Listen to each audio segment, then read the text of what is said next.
Thobal District ki Hairok Police Station gi manung chanba Hairok Bazar maning Ward number 1 da leba yum ama khanghaudana haurakpa maina chakhibadagi Lupa Lakh kunmari romgi oigadaba mal changsing Tumna mai Chakhre hairi thogdokasi ngarang numidang pung 9 makhairom tarakpada thokibani mai adu electric short circuit gi haurakpa oiramba yai thogdokaduda awaba taraba yumbu adugi maming ningthaujam Premkanta chahi 15 apokpa leikidraba inaubi kawi hairi Yumai Chakhre haiba hek khangnarakpaga Thobal Fire Service ta pau pibaga loinana laikai miyam changduna mai kannana bahonaki Thobal Fire Service su matam chana laktuna mai kanbagi thabakta saruk yaki miyamna mai kannana bahona baduna maram oiraga yumgi mathak thangba saruk sing kanba ngamhauki adubu imungda thamba upu kangtholna chingba atai potlam singdi amatta lobu yadana maina Chakhre hairi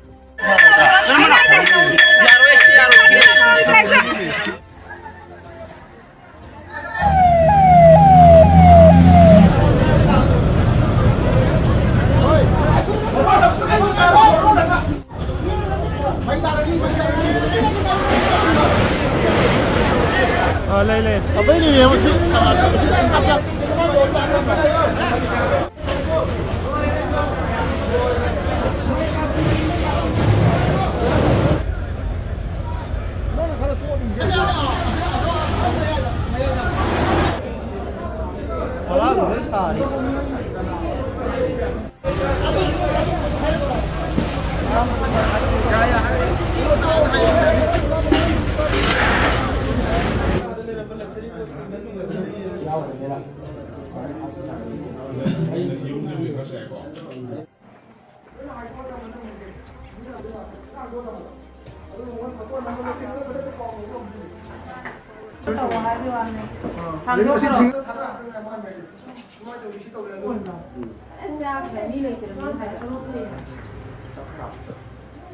Isari pa nila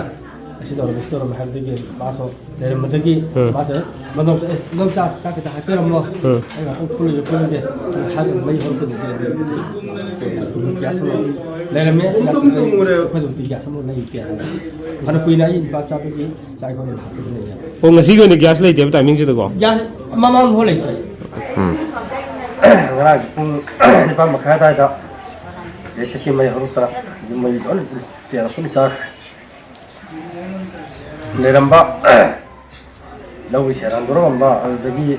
gari gi yoni di paisa silbam adu si kunna